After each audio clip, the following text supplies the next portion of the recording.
All right, well, welcome to our webinar on our Emerging with Supply Chain Strength webinar series.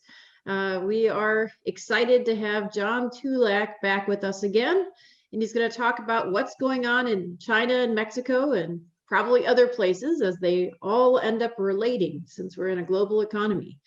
So John Tulak is an international and general business and corporate attorney in private practice since 1977. He's recognized in the Bar Register of Preeminent Attorneys as an expert in the field of international business law and is annually listed as a leading lawyer in Los Angeles County and the Inland Empire.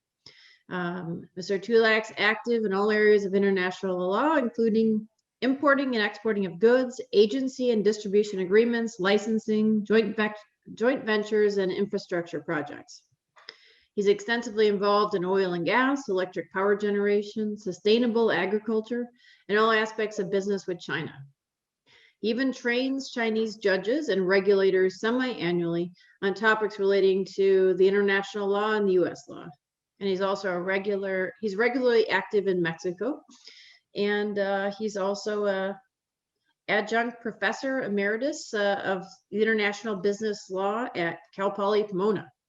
So with that said, I'm going to turn it over to John to, maybe to give us some insights, and I'll pepper him with questions along the way. And if you have questions, please go ahead and post them in the chat box or in Q&A, and I will ask John as we go.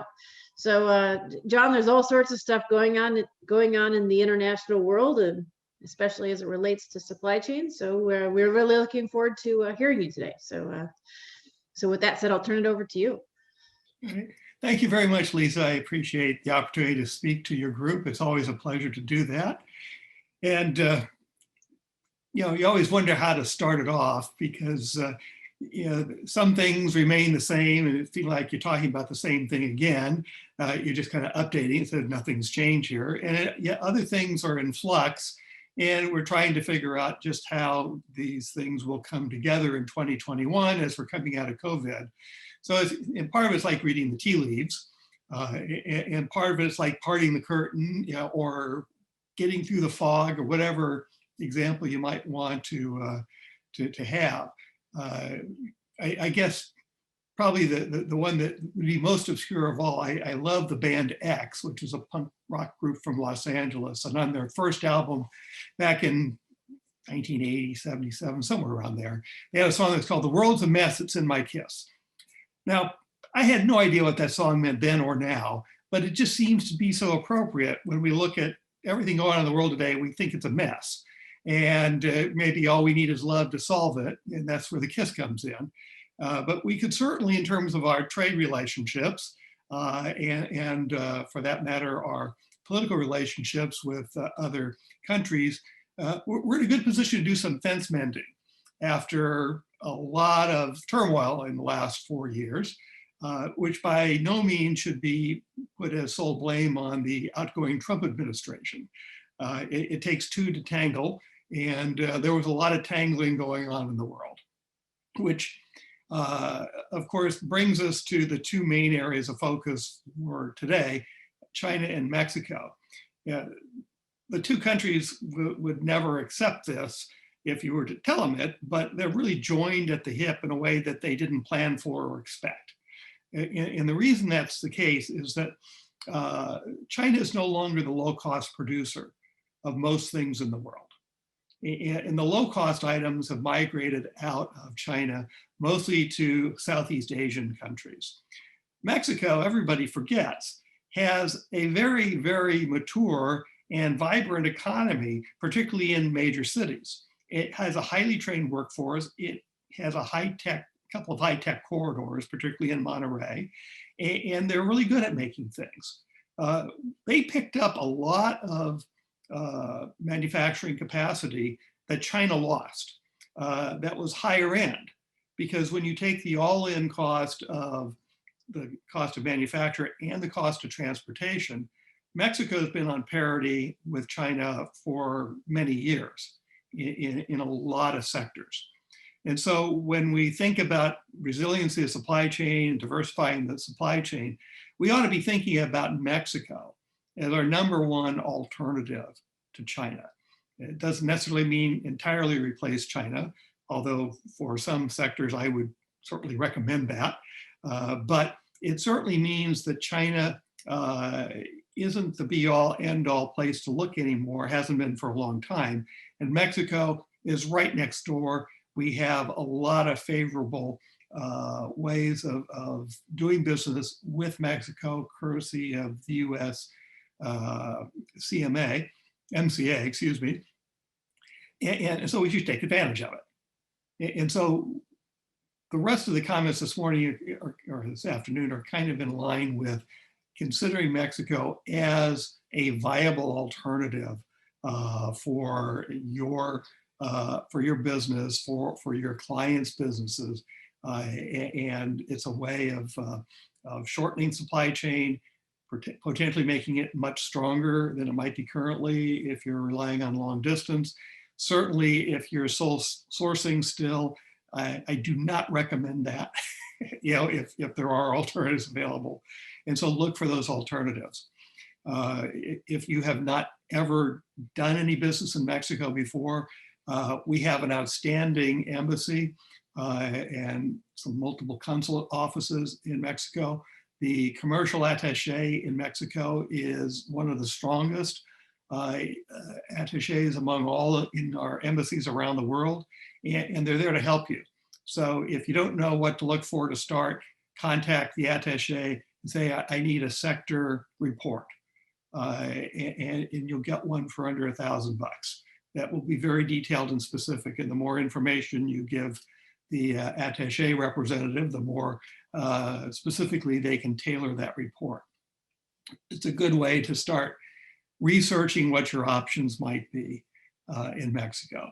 The other thing to remember about Mexico is it is also a big buyer of US goods. US goods are often considered luxury goods in Mexico, just as they are in China.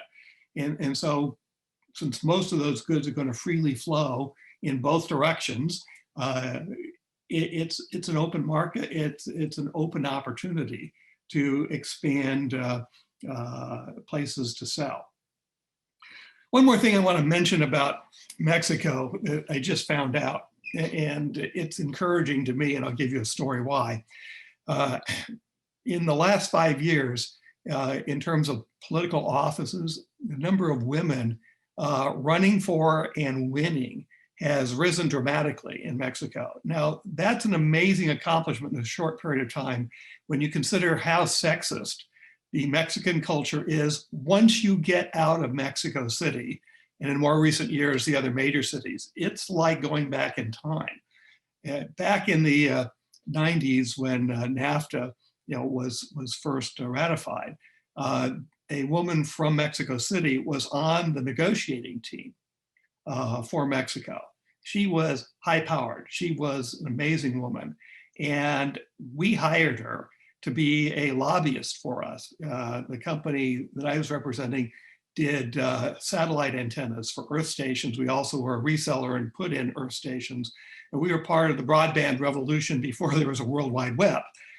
And we thought that she would be perfect for us. And when she was dealing with big execs in big cities, we got the contracts instantly.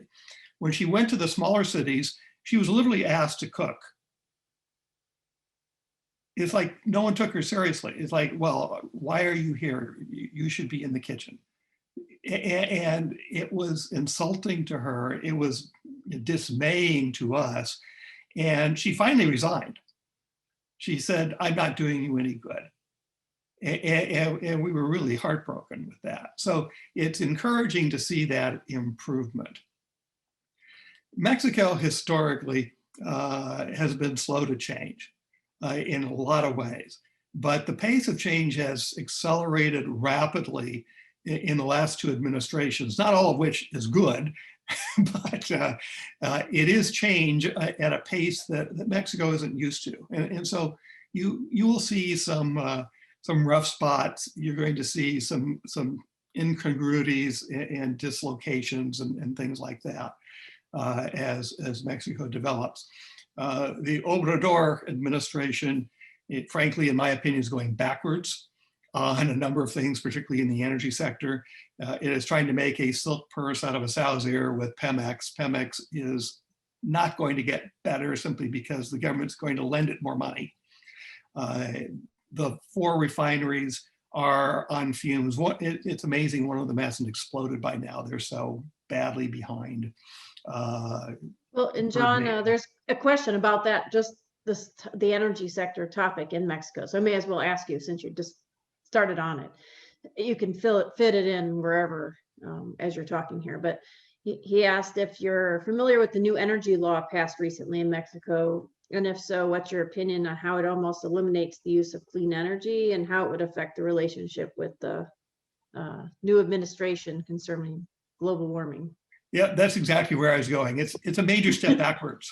It's going to have seriously bad repercussions for Mexico and its energy partners. And of course, the United States is its energy partner, par none.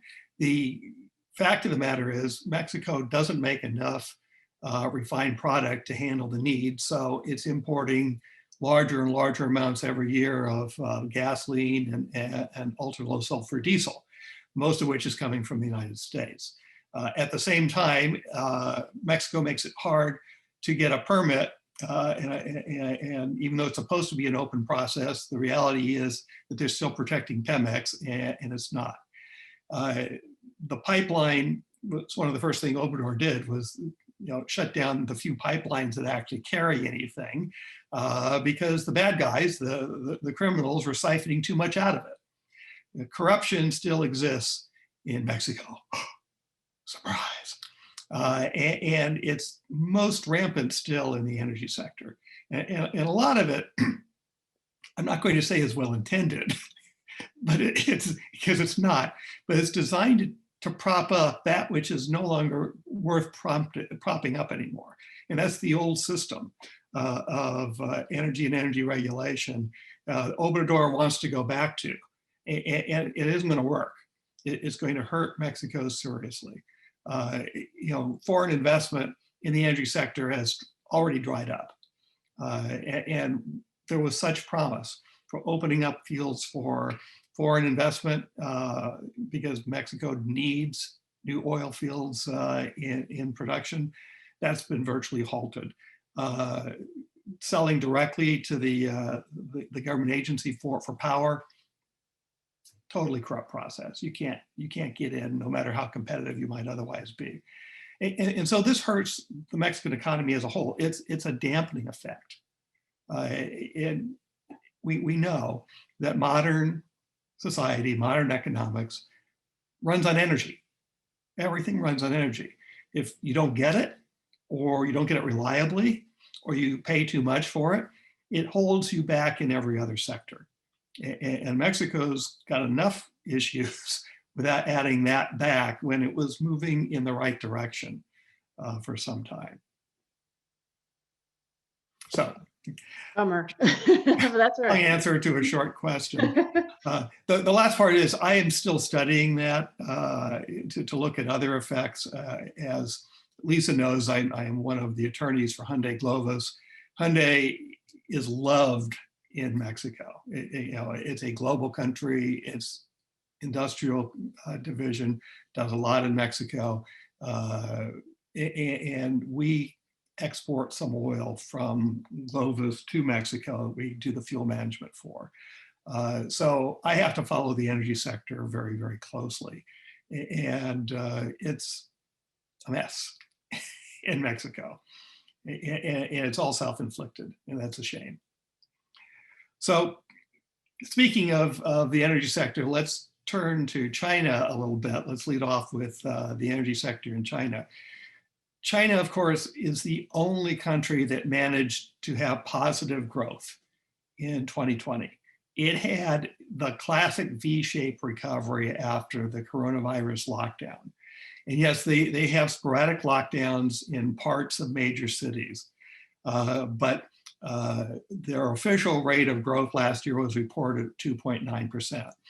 That number is probably manipulated and false, just like the Chinese manipulate all their economic data. But I don't think there's any doubt that it had a positive growth rate in 2020. And as a result, demand for raw materials from China, for China, has come roaring back, and no more so strongly than in the energy sector. So oil imports are up and will likely continue to remain up. And it's one of those things where ultimately the OPEC reductions in production and our current reduction voluntarily in production in the United States of crude oil, that's going to go blowing right out in the wind. We're going to meet the demand. What that means is that supply and demand will come back into a more natural balance. And I do think that the price of oil will end up going down in 2021, not up as many are forecasting. So I've often been a contrarian about this, but I've also been right every year since I started doing the forecasting, and that's about 10 years now. I wish I could find a way to turn that into income for me, but it doesn't work that way. I just get to be a pundit, right, when it comes to this. But I do think that from the standpoint of planning, if you are in a sector that is heavily dependent on energy, then you should be looking at how do you control your costs. And to bring it back home to the United States for just a moment, we saw the disaster in Texas with the Arctic storm and the failure of the grid for several days. That's not the first wake-up call that we've had, that our grid is creaky cross-country and needs substantial repairs. Our economy runs on energy, particularly electric power. And we can't afford to have that kind of breakdown. We've seen it in California with rolling blackouts, not brownouts, but blackouts. We've seen a couple of failures on the East Coast. And it, believe it or not, doesn't take much to cascade events to cause a breakdown. So first and foremost, we ought to be looking at beefing up our energy sector at home, which means there's no reason why we can't remain energy self-sufficient. But it also means that we have to invest in the infrastructure for resiliency. And it's one thing that China has. There's a lot of redundancy in their power system and their oil refinery capacity in China. And they pay a high cost for that because they didn't do it terribly efficiently. But the what they call the little sisters, the little teapot, the teapot refineries, the small private refineries, they're private in name only because it's such a regulated field. But they're the first to get hammered when the conditions mean that the state-owned oil companies are going to get all their crude oil first. And at least there's a system there that makes sure that China gets what it needs to keep those refineries going. And when it's good times and all the refineries are roaring, they're going to get it there as well. And you're not going to see power failures in China like we just saw here. So we can learn something from that. The other thing that we should know about China is that increasingly, and this has been ongoing now for well over a dozen years, China is producing for its own market, which is a substantial market. You have a growing middle class, there's a lot more buying power. And so when we focus on China only in terms of its exports, and we don't like what the balance of trade deficit looks like, which is a meaningless statistic, as any economist will tell you, at least anyone who's been classically trained. I don't know about the ones that are churning out these days. I see a lot of nonsense from some of the younger economists that don't comport with what I learned anyhow. That might be confirmation bias in action, right? Anyhow, the thing of it is that we have an opportunity to be selling a whole lot more to China than we are. And so the immediate impact of that is not only that's good business for US companies, but it's also going to make the balance of payment deficit look better, which everybody thinks is important. So why not go for the double play? In terms of goods, a lot of consumer goods are highly valued in China if it has made in USA on it. And so if you are assisting companies that have consumer goods and they haven't looked at China as an export market, they should be looking at it. It is a substantial market. And China makes it easy to get started. You don't necessarily have to create your own distribution or agency network in China. You have Alibaba, for example, and a couple of major competitors. I don't want to really get into the e-commerce side of it, but they make it easy for you to get started as a foreign company. There's a special sector just for that. And it costs some money to participate in that, but a whole heck of a lot less than trying to do it all yourself when you first get started. So it's a way of kind of turning it around a little bit. If you are involved in the raw materials sector, particularly things like precious metals or the industrial metals like iron ore and copper and silver and so on, China is the biggest buyer of those things, and they ramped up their buying like crazy in the second half of 2020. And I expect that to continue into 2021. What that means is as we find a new balance of supply and demand, that some prices will spike. So, take a look at what kind of raw materials are going into the products that your clients are making, and maybe look into setting up a longer term relationship with some price limits built into a longer term agreement and try and keep the cost down. We're likely to see a commodities run in the next couple of years. I can't mention that without mentioning the big bad I word, and that's inflation. We have been spending a lot on stimulus, and we have done this twice before in a way that we can make some direct comparisons. We didn't call it stimulus. We, after the fact, called it trying to have our cake and eating it too and paying for it for 10 years, which was back in the 60s. We tried to have a war economy and a peacetime economy at the same time. And so by comparison to other years, we had a lot of deficit spending. We spent 10 years recovering from that with what was called stagflation, which ended up with double-digit inflation and minimal growth by the time we hit 79, 80, 81. And it was a painful process of weeding that out of our economy. We had a form of stagflation in a milder form after the stimulus following the Great Recession. This is not to say that we shouldn't have spent it, shouldn't have spent the money, because it did have an effect. But what it meant was we had anemic growth for 8 years. And we were capable of doing much better than that. What would have made a difference? Spending the money more wisely. We spent the money on things that did nothing to create jobs, generate wealth, long-term things that could improve our economy. We wasted most of the stimulus from way back then.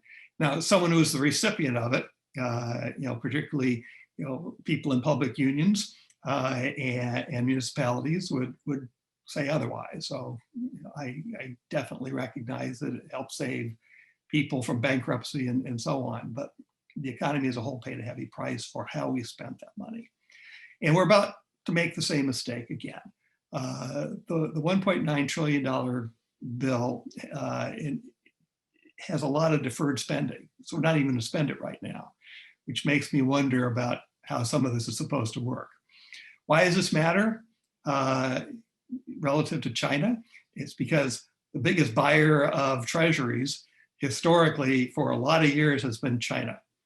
And China's appetite has shown a little sign of indigestion in the last few years. Some of that's deliberate.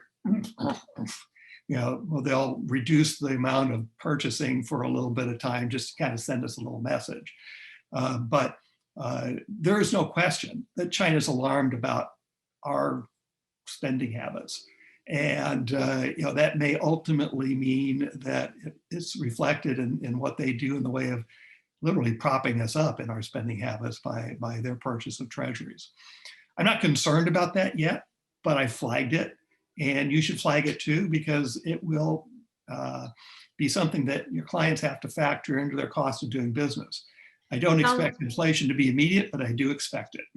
So it sounds like you're a little concerned about the latest stimulus. Yeah, Since it doesn't seem to be going to things that are going to create jobs. Well, a lot of it's classic pork barrel stuff, and a lot of it is not even going to be spent. Like about a third of it isn't going to be spent. Some of it doesn't get spent for like 7 or 8 years. So if you're calling it a stimulus, you're kind of misnaming it. I mean, there's some good stuff in there, but there's also stuff that makes zero sense to me if we're trying to goose the economy right now,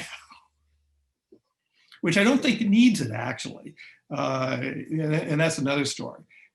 What a lot of people need is help, especially small business owners, particularly if they're in the hospitality or restaurant sectors or retail, where they've just been the ones that have borne the biggest brunt of the lockdown. They need more direct help. They're not going to get it. And we need more infrastructure spending. And this bill doesn't do that very well either. Right. Yeah, it doesn't seem to. But there's another infrastructure bill on the horizon. Yeah, I have some hope for that. True, it's at least bipartisan to some degree. So one person's asking, where does China get their crude oil? Okay, good question. So they get their crude oil from all over the place. They used to get almost all of it from the Mideast. And that was after they exhausted getting all the oil they could from nearby. So Indonesia was a big seller to China when China's demand wasn't so big. But they get their oil from Iraq, Iran, some from the Mideast, some from us. Basically, they will buy crude oil from wherever they can get it. And it's going to be interesting. One of the reasons why China is belatedly, but having now embraced it, they're doing it wholeheartedly, they're embracing renewables, is they're concerned about their long-term ability to get crude oil. Now, everybody in the oil industry knows that we're going to reach a point, not of peak crude oil production because we're running out of crude oil. That's not on the charts. We're going to reach peak oil, crude oil production because the alternative energy alternatives are working. And that's why you're seeing the big oil companies heavily investing in renewables. They are not making the mistake of the railroad industry back in the beginning of the last century. If you asked anybody in the big railroads then, what business you're in? We're in the railroad business. No, wrong. You're in the transportation business. Because they were so arrogant in their power, they didn't realize that this stupid little biplane and this bumpy little car were forms of transportation that ultimately became far more important than the railroad. The railroads never adjusted and never recovered. So big oil is not making that mistake with respect to renewables. And once we solve the battery storage problem, we will see an acceleration of renewables like you wouldn't believe. And so ultimately, the production of crude oil will necessarily and thankfully decline. The substitution effect will be completed, I think, much faster than anybody believes. And China knows that. But in the meantime, they need a whole lot of crude oil, they need a whole lot of coal to keep their power plants going. Makes sense. So you might be getting there, but another participant's asking, where do you see the current political tensions with China leading to in terms of business and trade relationships? Yeah, so yes, that was actually on the agenda. I figured. As well, which I deliberately put off because otherwise I'd talk the full hour about this. It is particularly thorny right now. The Chinese military has been very belligerent, rattling the saber for 2 or 3 years now. And they do it in a way that's like, let's see what we get away with. And so some things they actually do, and some things they just throw out as a threat and see what the reaction is. And we see the saber rattling in an overt form in multiple places right now. We see it in the South China Sea. You know, they're picking a fight, you know, as always, with everybody who claims to have rights to the South China Sea. So, you know, the Philippines and Vietnam and Indonesia, they're all in that. There have been, you know, fights with literally stones and clubs at the border with India up in the Himalayas. And that has a lot to do with water rights ultimately, because without water you die, and China is short of water. And if China were to forcibly try to take water that would flow down the India side of the hill, the Pakistan side of the hill, it will cause traumatic, catastrophic consequences. Of course, China knows that too. So it's what can we get away with? You're also seeing specific tension with Taiwan that's far more than just asserting rights over the South China Sea. It's asserting rights over Taiwan itself. You are part of China. And it's like the Borg. Yeah, resistance is futile. We will assimilate you. If you remember your Star Trek lore. And would that result in a shooting war? Not deliberately, but when you have higher tensions, as we do right now, and you've got our fleet making regular runs through the South China Sea and closer overflights, you know, for protection of Taiwan, China scrambles its fighters, moves its destroyers in closer. It's a game of chicken, but the parties know to turn at the last second. But it only takes one mistake. Yeah, that's true. It only takes one mistake, and some plane gets shot down, some ship gets rammed, and then we have a higher level of tension. So I'm very concerned about that. Taiwan is, you know, has always shown a great deal of backbone about wanting to stay independent. It's long ago given up any delusions of retaking mainland China. You know, that died not long after Chiang Kai-shek and the rest of his crowd did. But they are furiously independent. They are a very strong democracy, and they want to have nothing to do with mainland China. Unfortunately, as they've seen, they know what will happen to them. They'll go the way of Hong Kong. And this is something that was foreseeable. Everybody at the time who knew anything about China knew it. It was just a matter of how long the handover agreement would last. It was supposed to last 50 years. A separate nation state, separate system, but now part of China. So, you know, no longer a nation state, but separate system. That's dead. And anybody with a British passport who has an opportunity to get out of China is probably going to do it. And Great Britain, to its great credit, will take them all in. And I'm sure some of the other Commonwealth countries will as well. Certainly Australia will, although it will be over some political opposition. Australia is still pretty racist.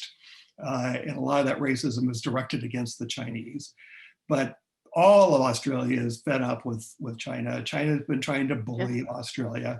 They seized an Australian broadcaster of Chinese descent when she was on vacation in China on some pretext, because Australia stood up to China in a way that China didn't like.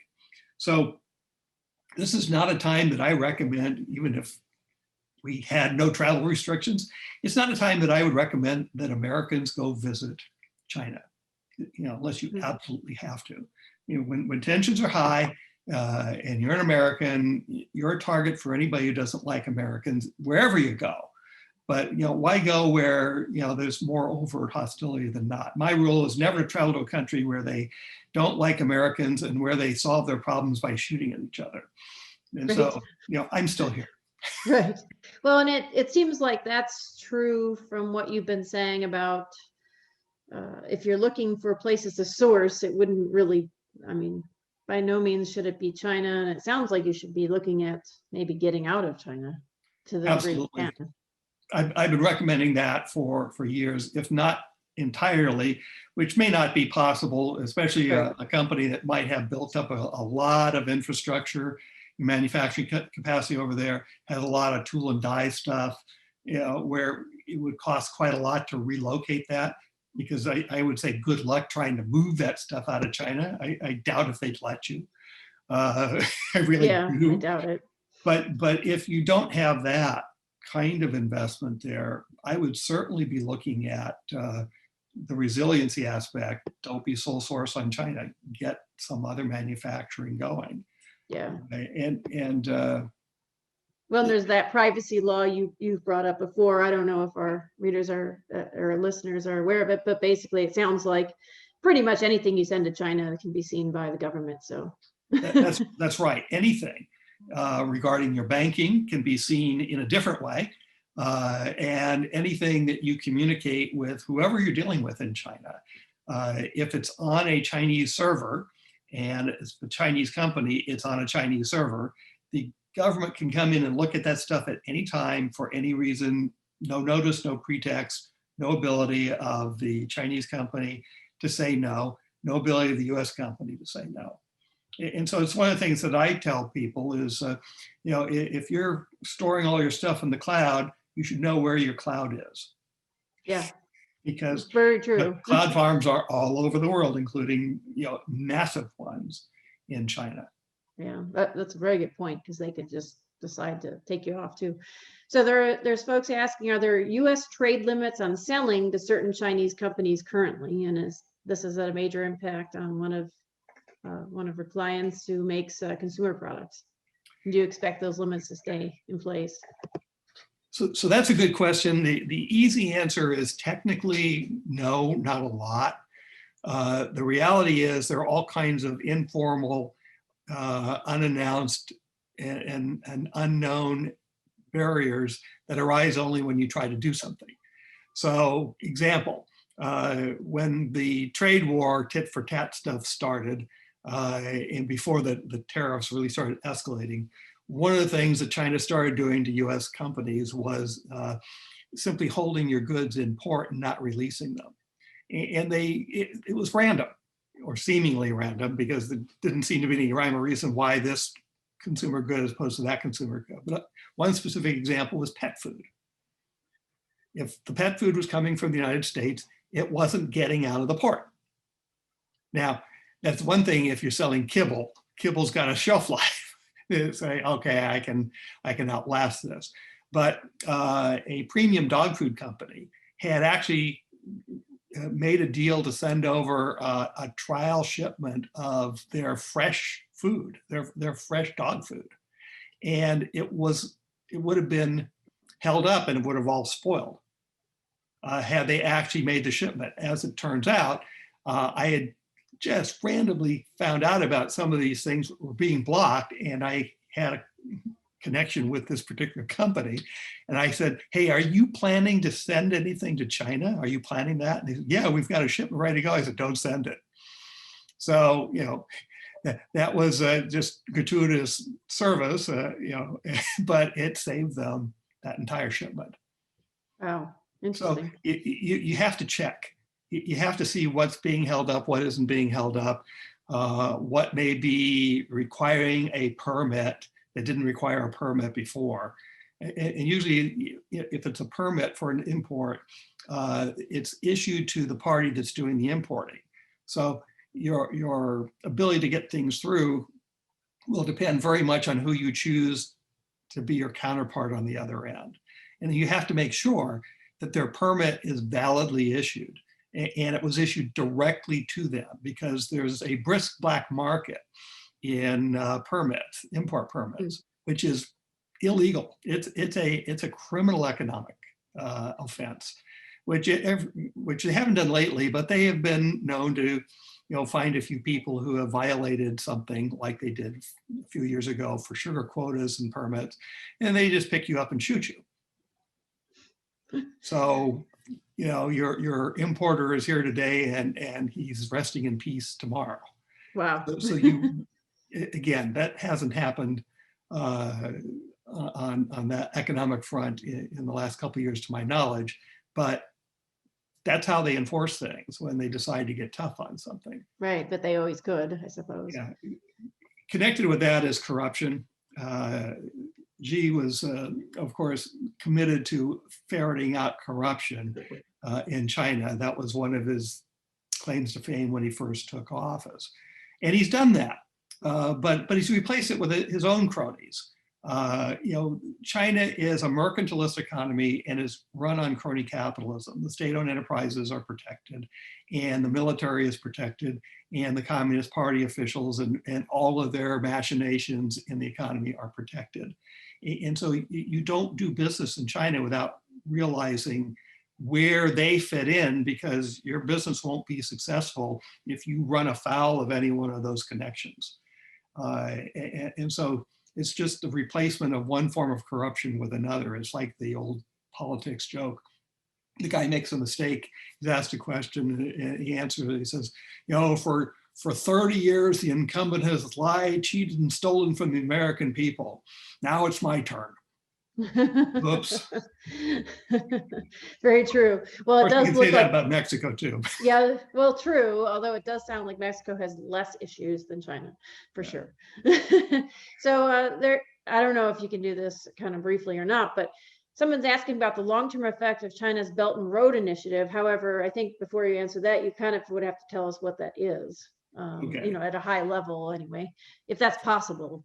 It's actually, that one's pretty easy to explain. But first, one more thing about the corruption aspect and the permitting and getting in. Remember how big the back and forth flow of goods and services are to China. So we're talking about a relatively small percentage of the overall volume that gets hung up. But you just have to check for it so it's not you. That's all. Yeah.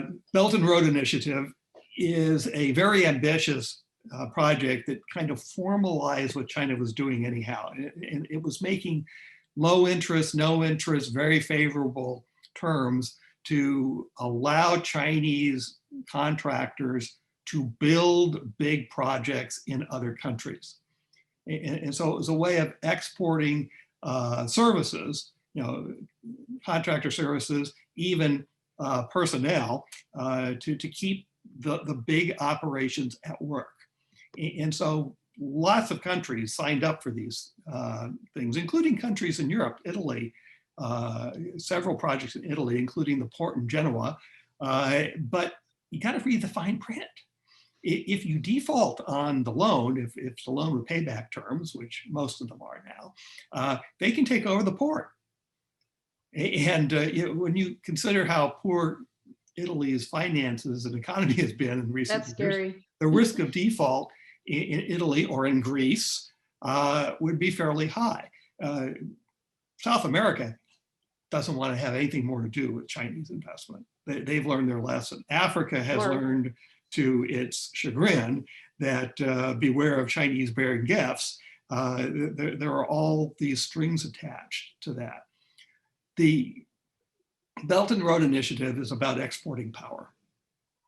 It's about exporting power and influence, and also keeping Chinese businesses fully employed.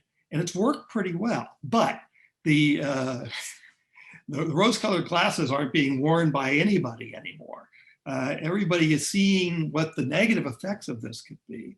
So the long-term viability of the Belt and Road Initiative is going to depend on whether or not countries will still want to take advantage of it, where the Belt and Road offering is an offering of last resort. In other words, we really need this, we really want it, and we can't get it done any other way. It's like a loan shark, I guess. Yeah. It is a roadshow, and we're not doing anything to counter it properly.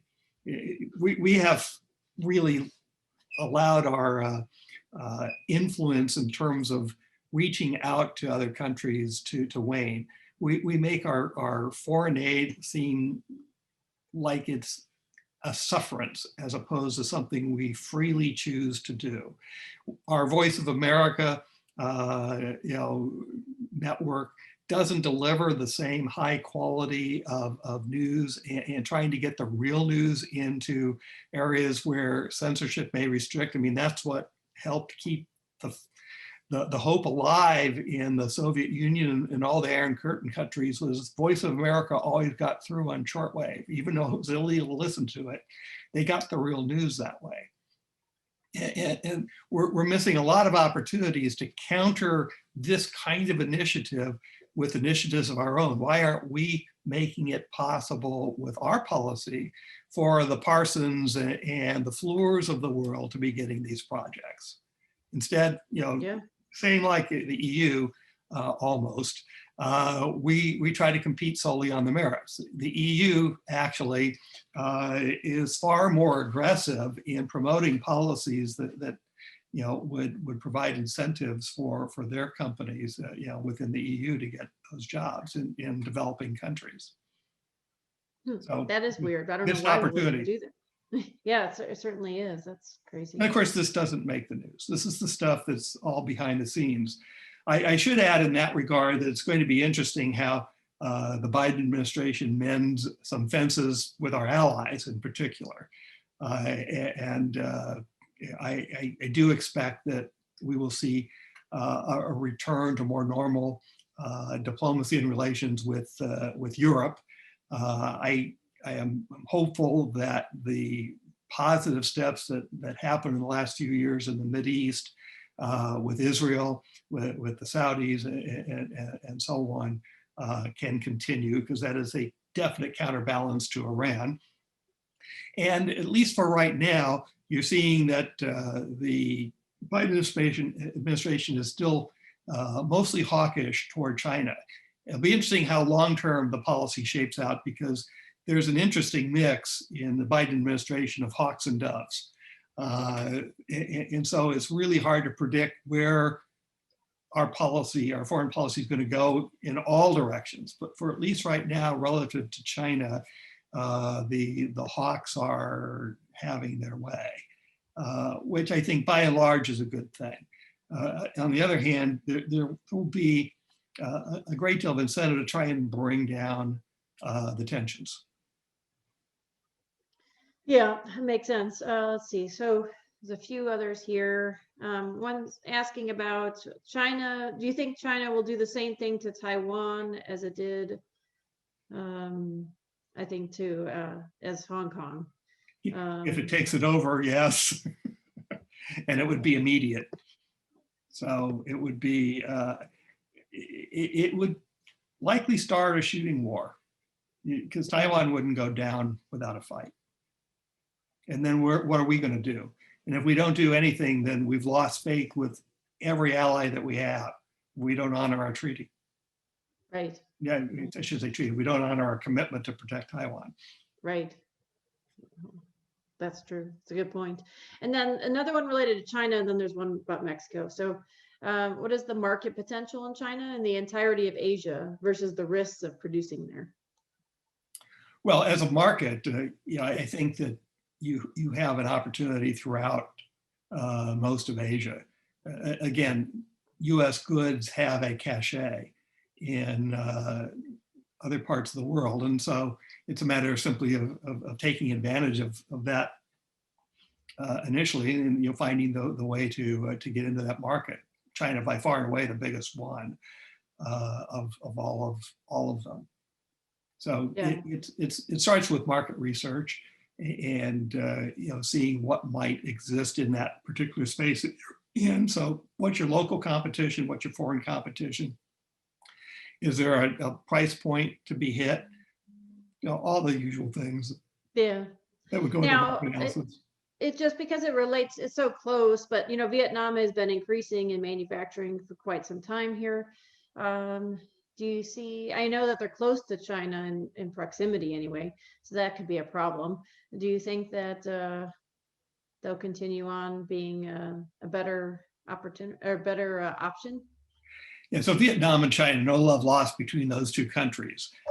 Vietnam lacks a lot of infrastructure that China has developed. So Vietnam's a really good choice if the capacity is there for whatever it is that you might need for manufacturing. So, they are really good at manufacturing PPE now. So, every one of those companies is working at maximum capacity. But, they still don't have as much energy as they need. Which will hold them back until they are able to do more about that. The oil field development, Vietnam has oil. China claims it, so the offshore stuff hasn't been developed, and who knows when that will get sorted out. But the only thing holding back Vietnam isn't desire; it's just ability to ramp up. Yeah. Same thing in India. India Yeah, I was is just its gonna ask own about worst India. enemy. How could we not talk about India for a moment? India Right. could be, as strong as China, and it starts with a democratic base, but it has a horrible energy sector. It is dependent on imports of crude oil. It has a well-developed refinery capacity, however. It has a bad distribution system. India doesn't look so big on the map with a Mercator production, but it's a big country. It's also still heavily agrarian, and India's biggest problem is getting power out to where it's needed in that sense. And the other biggest problem that they have is clean water. There's not enough of it. And so they're drawing down on the groundwater table tremendously, which means ultimately that fails because you can't revitalize the reservoirs, the underground reservoirs with the monsoons as fast as they're drawing it out currently. So Yeah. I'm concerned about India. I'm certainly rooting for it, but right now they're not doing much of anything right. That's not so encouraging. So that leaves us back with Mexico. Sounds like a great option given all these options we've been talking about to some degree. So there's a question here: as Mexico makes improvements in manufacturing and supply chain and China's cost of living increases, will this affect China? Well, I guess it's really about both, but I think what they're saying is it's, people are likely to move more towards Mexico is what I'm thinking you're saying.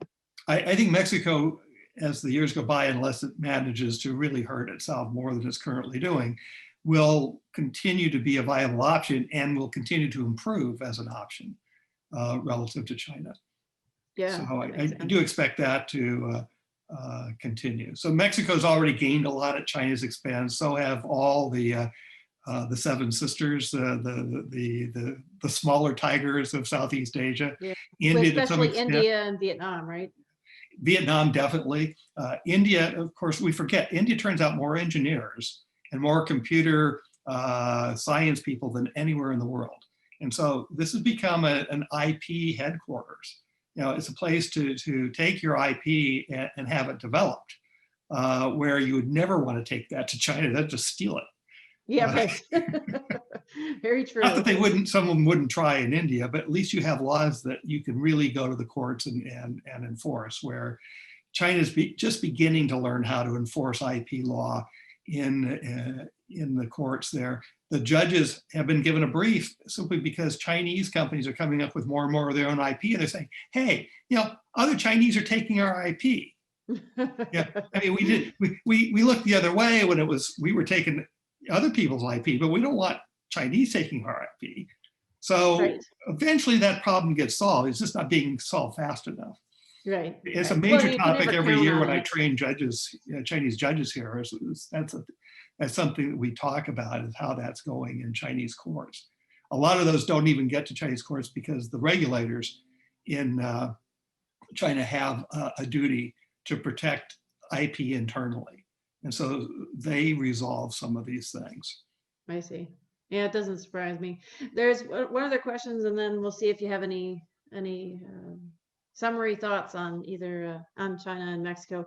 But Tony's asking, have you well, I think I know the answer to this question, but let's look at it in a general sense. But has anyone been able to travel, or have you been able to travel to China or Mexico during the pandemic? And has access changed, and how secure? And then how secure is the semiconductor chip manufacturers in the region from Chinese influence? So travel, China pretty much restricted travel. And so you have to have a compelling good reason to get in right now. I have not traveled for an Yeah, I entire didn't year. think so. And I miss that. That's one of the enjoyable parts of an international business practice, Yeah, is that's true. to go places. But I haven't been doing that. I have no plans to go to China anytime soon. I would go to Mexico when things are a little bit more open. There's still a COVID problem in several parts of Mexico. So traveling there right now isn't particularly wise.